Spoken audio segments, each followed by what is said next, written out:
दोस्तों, आज हम 2024 में आई एक ऐसी फिल्म की कहानी बताने जा रहे हैं जिसमें जबरदस्त एक्शन और रोमांच है। ये फिल्म उन शिकारियों के बारे में है जो जानवरों का शिकार करते हैं, लेकिन इन्हें सबक सिखाने के लिए आता है हमारा हीरो। क्या वह इस शिकार के खेल को खत्म कर पाएगा या नहीं? आइए बिना समय गंवाए फिल्म की कहानी शुरू करते हैं।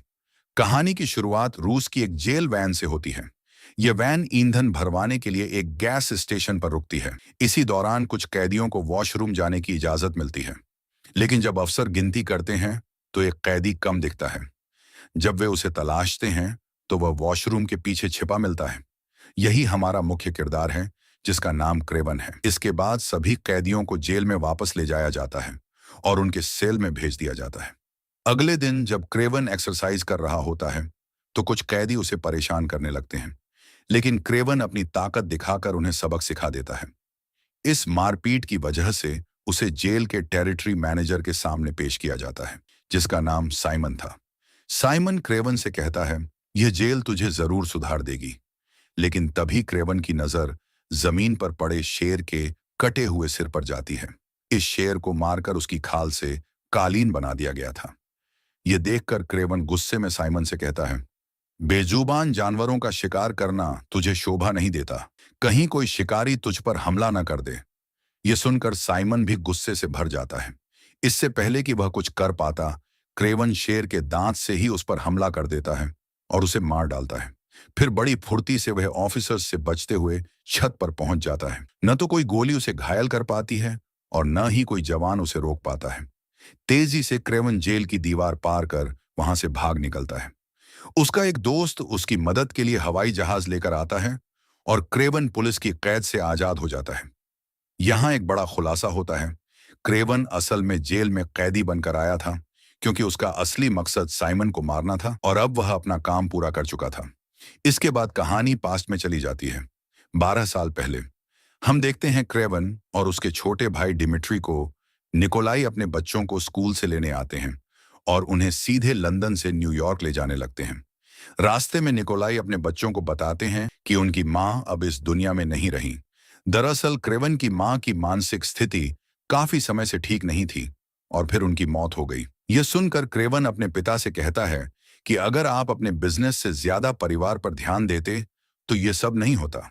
इस पर निकोलाई जवाब देते हैं कि मौत को कोई नहीं रोक सकता। इसके बाद हमें पता चलता है कि निकोलाई एक बहुत सफल शिकारी हैं और आज वे अपने बच्चों को भी शिकार पर ले जा रहे हैं। फिर कहानी क्लिप नाम की लड़की पर शिफ्ट होती है, जिसकी नानी टैरो कार्ड रीडर थी। क्लिप भी अपनी नानी की तरह बनना चाहती थी। उसकी नानी उसे एक पुराना नुस्खा देती है जो पीढ़ी दर पीढ़ी आगे बढ़ता आ रहा था। इस नुस्खे में इतनी ताकत थी कि यह कितने भी गहरे घाव को भर सकता था और किसी की जान भी बचा सकता था। इधर निकोलाई अपने बच्चों के साथ एक जंगली शेर का शिकार करने आते हैं, लेकिन जब शेर नहीं दिखता तो वे एक हिरण का शिकार कर लेते हैं। रात को ये लोग जंगल में टेंट लगाते हैं। डिमिट्री क्रेवन को मिमिक्री करके दिखाता है, क्योंकि उसके पास किसी की भी आवाज निकालने की खास शक्ति थी। अगले दिन निकोलाई के पास अलेक्सी नाम का एक शिकारी आता है। वह कहता है कि वह निकोलाई को लंबे समय से जानता है और उसके साथ पार्टनरशिप करना चाहता है, लेकिन निकोलाई उसकी काफी बेइज्जती करता है और उसके साथ पार्टनरशिप करने से इनकार कर देता है। यह सुनकर अलेक्सी गुस्से में वहां से चला जाता है। इधर क्रेवन और डिमिट्री शिकार की तलाश में काफी दूर चले जाते हैं। तभी अचानक उनके सामने एक खतरनाक और ताकतवर जंगली शेर आ जाता है। क्रेवन डिमिट्री की जान बचाने के लिए खुद आगे बढ़ता है और शेर को शूट करने ही वाला होता है, लेकिन तभी शेर उस पर हमला कर देता है और उसके कंधे पर गहरी चोट लगा देता है। क्रेवन और डिमिट्री की आवाज सुनकर निकोलाई अपने साथियों के साथ वहां पहुंचता है। वह शेर को रोकने के लिए उस पर 2-3 गोलियां चलाता है, लेकिन उन पर कोई असर नहीं होता। फिर शेर घायल क्रेवन को घसीटते हुए दूर ले जाता है। उसी समय कैलिप्सो भी अपने माता पिता के साथ जंगल में जानवरों को देखने और शिकार करने आई हुई थी। जब वह क्रेवन को घायल हालत में देखती है तो तुरंत उसके पास पहुंचती है। उसे ठीक करने के लिए वह अपनी नानी द्वारा दिया गया खास नुस्खा उसे पिला देती है। यही खुलासा होता है कि जाते समय शेर का खून क्रेवन के शरीर में मिल चुका था और दूसरी तरफ कैलिप्सो का नुस्खा भी अपना असर दिखाने लगता है। क्रेवन को शेर के खून और नुस्खे की वजह से शेर जैसी ताकत और फुर्ती मिल जाती है ना। इसके बाद उसे अस्पताल ले जाया जाता है, डॉक्टर को लगता है कि उसकी हालत बहुत गंभीर है और वह बच नहीं पाएगा। लेकिन कुछ ही देर में क्रेवन को होश आ जाता है और वह बहुत तेजी से ठीक होने लगता है। निकोलाई क्रेवन को अपने घर ले आता है।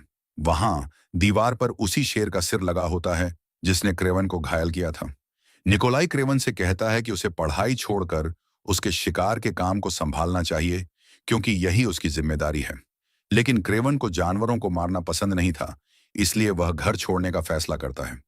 रात के सन्नाटे में जब क्रेवन अपना सामान लेकर घर से निकल रहा होता है, तभी डिमिट्री उसके सामने आ जाता है। वह दुखी होकर कहता है, अगर तुम भी मुझे छोड़कर चले जाओगे तो मैं पूरी तरह अकेला रह जाऊंगा। माँ हमें छोड़कर जा चुकी हैं, पापा मुझसे ना प्यार करते हैं और ना ही इज्जत। तुम ही मेरे सबसे करीब हो। लेकिन क्रेवन अपने फैसले पर कायम रहता है। वह डिमिट्री को समझाते हुए कहता है, अगर मैं यहां रहा तो पापा मुझे शिकारी बना देंगे। यह कहकर क्रेवन घर छोड़कर चला जाता है और एक जहाज पर सवार होकर रूस की ओर निकल जाता है। समुद्र के बीच रास्ते में अचानक कई बाइसन, जंगली सांड उसकी तरफ दौड़ने लगते हैं। लेकिन तभी एक बाइसन क्रेवन की रक्षा करने के लिए उसके सामने दीवार बनकर खड़ा हो जाता है। बाइसन ने क्रेवन की आंखों में एक राजा की झलक देखी, इसलिए उसने उसकी मदद की। क्रेवन सही सलामत बचकर अपने उसी पुराने घर में आ जाता है जहां उसकी मां उसे और डिमिट्री को घुमाने और अच्छा वक्त बिताने लाती थी। उसने यहाँ अपनी माँ और डिमिट्री के साथ कई खूबसूरत पल गुजारे थे, इसीलिए अब वह यहीं रहने का फैसला करता है।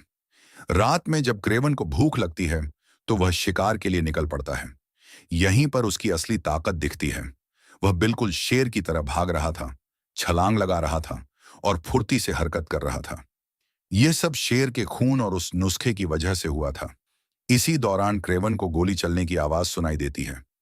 वह जल्दी से एक पेड़ पर चढ़कर देखता है कि कुछ शिकारी बाइसन को बेरहमी से मार रहे हैं। क्रेवन तुरंत बाइसन को बचाने के लिए वहां पहुंचता है, लेकिन तब तक शिकारी कई बाइसन को मार चुके होते हैं और उनके सींग भी काट चुके होते हैं। क्रेवन उन दोनों शिकारियों से वहां से चले जाने के लिए कहता है, लेकिन वे उसकी बात को हल्के में लेकर हंसने लगते हैं। इस पर क्रेवन गुस्से में आकर उन दोनों को मार देता है। इसके बाद कहानी वापस वर्तमान समय में आ जाती है, जहां क्रेवन फिर से उसी जंगल वाले घर में लौट आया है। क्रेवन को जंगल में रहते हुए करीब 12 साल हो चुके थे। अब जंगल और वहां के जानवर ही उसका परिवार बन चुके थे। लेकिन तभी उसे किसी शिकारी की आवाज सुनाई देती है। वह तुरंत जानवरों को बचाने के लिए निकल पड़ता है। क्रेवन देखता है कि कुछ शिकारी बाइसन के सींग काट कर ले जा रहे हैं। वह उन्हें रोकने की कोशिश करता है, लेकिन वे गाड़ी स्टार्ट करके आगे बढ़ने लगते हैं। लेकिन क्रेवन इतनी आसानी से रुकने वाला नहीं था। वह अपनी तेज रफ्तार से गाड़ी के पास पहुंच जाता है और एक एक करके सभी शिकारियों पर हमला कर देता है। क्रेवन इन लोगों को बहुत बेरहमी से मार डालता है और कुछ ही मिनटों में सबका काम तमाम कर देता है। इसके बाद वह चैन की सांस लेता है, लेकिन तभी एक शिकारी चुपके से वहां से भाग जाता है और अपने ठिकाने पर पहुंच जाता है। मगर जब वह ठिकाने पर पहुंचता है तो वहां पहले से ही क्रेवन उसका इंतजार कर रहा होता है। क्रेवन उससे कहता है, तेरे ग्रुप में तेरी कोई इज्जत नहीं है। तेरे बॉस ने तो तेरा नाम इस नोटबुक में भी नहीं लिखा है। लेकिन तभी क्रेवन को इस किताब में उस आदमी का नाम दिख जाता है जो उसे हंटर के तौर पर दिखाया गया था। यह देखकर क्रेवन उसे बिना देर किए मार देता है। अब क्रेवन का मकसद इन हंटर्स, शिकारियों को खत्म करना था, ताकि वह जंगल के जानवरों को बचा सके। इसी बीच हमें कैलिप्सो दिखाई जाती है, जिसकी मां की उसी दिन मौत हो गई थी। अपनी मां को खोने के बाद कैलिप्सो बहुत दुखी थी। तभी क्रेवन उससे मिलने आता है। वह उसे एक कार्ड और वही कांच की बोतल देता है जो उसकी नानी ने उसे दी थी। साथ ही वह उसे उस घटना की याद दिलाता है जब कैलिप्सो ने उसकी जान बचाई थी। क्रेवन को जिंदा देखकर कैलिप्सो बहुत खुश होती है। इसी दौरान उसे यह भी पता चलता है कि क्रेवन ने शिकारियों की एक पूरी लिस्ट तैयार कर रखी है। ये वही शिकारी थे जो जानवरों का शिकार करके उनके नाखून, सींग और खाल बेचकर मोटा पैसा कमा रहे थे। कैलिप्सो भी जानवरों को बचाना चाहती थी, इसीलिए वह क्रेवन के मिशन में शामिल हो जाती है। अब ये दोनों मिलकर शिकारियों का शिकार करने वाले थे। इसके बाद हमें कहानी का मुख्य विलेन एलेक्सी दिखाया जाता है। उसके आदमी उसे बताते हैं कि क्रेवन नाम का एक आदमी शिकारियों को मार रहा है। अगर हमने उसे नहीं रोका तो वह हम सबको खत्म कर देगा। यह सुनकर एलेक्सी एक पुरानी गैंग के पास जाता है और कहता है, क्रेवन ने तुम्हारे बॉस को मार दिया है। एलेक्सी कहता है, मैं तुम्हारा बिजनेस टेक ओवर करना चाहता हूं। लेकिन उसकी बात कुछ लोगों को पसंद नहीं आती। हालांकि कुछ लोग उसके साथ पार्टनर बनने के लिए राजी हो जाते हैं। जो लोग मना कर देते हैं, उन्हें मारने के लिए अलेक्सी अपना असली रूप दिखाता है। असल में अलेक्सी के शरीर में कुछ बायोकेमिकल ट्यूब्स लगी थीं, जिनसे वह इंसानी रूप में रहता था। लेकिन जैसे ही वह ट्यूब्स निकालता है, वह एक खूंखार राइनो गैंडे में बदल जाता है। उसका यह खतरनाक रूप देखकर सभी डर जाते हैं और उसकी डील मानने के लिए मजबूर हो जाते हैं। इसके बाद हम डिमिट्री को देखते हैं, जिसकी बर्थडे पार्टी चल रही थी। डिमिट्री वहां गाना भी गा रहा होता है, लेकिन तभी कुछ गुंडे पार्टी में हमला कर देते हैं। डर के मारे डिमिट्री टेबल के नीचे छुप जाता है और अपनी रक्षा करने की भी कोशिश नहीं करता। यह देखकर निकोलाई बहुत गुस्सा हो जाता है। वह डिमिट्री से कहता है, अगर तुम अपनी हिफाजत नहीं कर सकते तो मेरी क्या ही कर पाओगे। इस घटना के बाद निकोलाई की नजरों में डिमिट्री और भी गिर जाता है।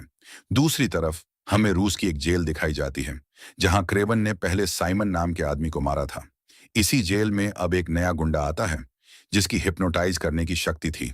इसकी पावर इतनी खतरनाक थी कि यह किसी को भी रोक सकता था और फिर उसे मार सकता था। इसका असली मकसद था क्रेवन को खत्म करना। इसी बीच क्रेवन जंगल से न्यूयॉर्क आता है, ताकि वह अपने भाई डिमिट्री को जन्मदिन की बधाई दे सके। डिमिट्री क्रेवन को देखकर बहुत खुश होता है। दोनों भाई ढेर सारी बातें करते हैं। फिर निकोलाई भी वहां आ जाता है। क्रेवन से कहता है कि उसका बिजनेस बहुत बड़ा है और चाहता है कि क्रेवन उसमें शामिल हो जाए, लेकिन क्रेवन मना कर देता है। इसके बाद तीनों मिलकर पार्टी करते हैं और खूब एंजॉय करते हैं। डिमिट्री ज्यादा शराब पी लेता है, इसलिए क्रेवन उसे उसके रूम तक छोड़ने जाता है। लेकिन अगली सुबह जब वह डिमिट्री से मिलने जाता है, तो पता चलता है कि कुछ गुंडों ने उसे किडनैप कर लिया है। क्रेवन तुरंत उन लोगों की गाड़ी का पीछा करता है। वह तेज रफ्तार से दौड़ता है, ऊंची ऊंची बिल्डिंग्स पर छलांग लगाता है और गाड़ी के करीब पहुंच जाता है। लेकिन तभी गुंडे हेलीकॉप्टर से भाग जाते हैं।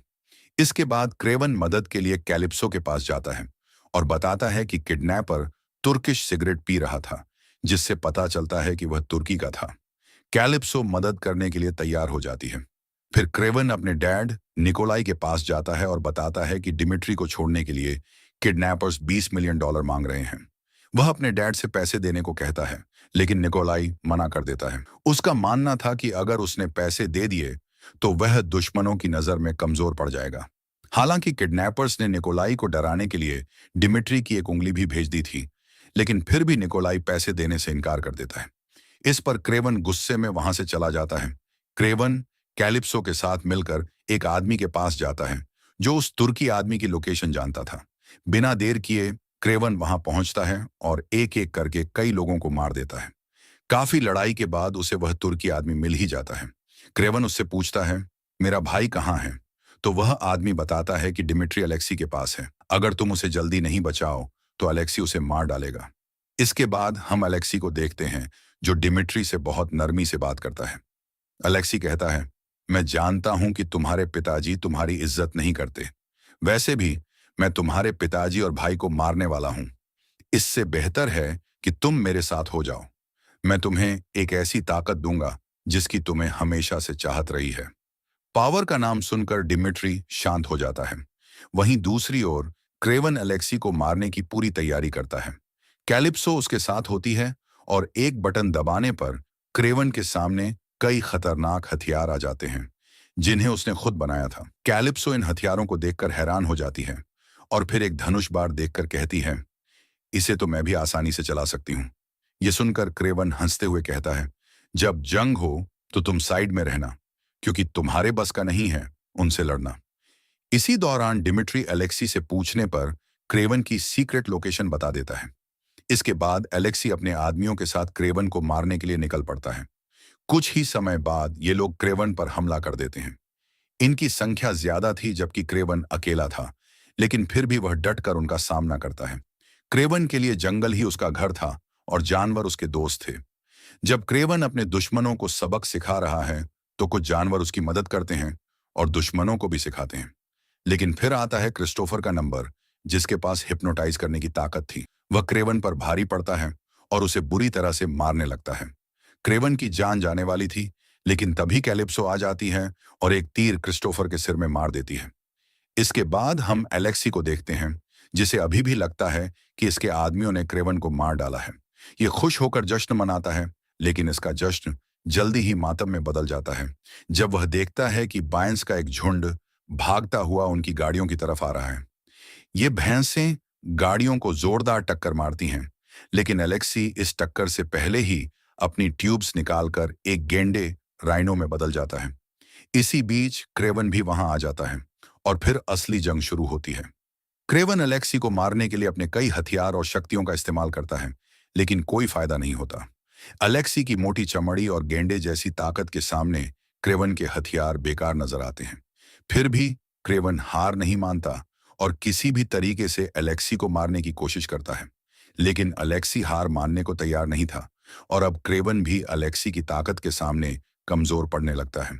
इसका फायदा उठाकर अलेक्सी पूरी बस उठाकर क्रेवन पर फेंक देता है, लेकिन शेर जैसी फुर्ती रखने वाला क्रेवन नीचे से निकलकर अलेक्सी के पेट में एक रॉड डाल देता है।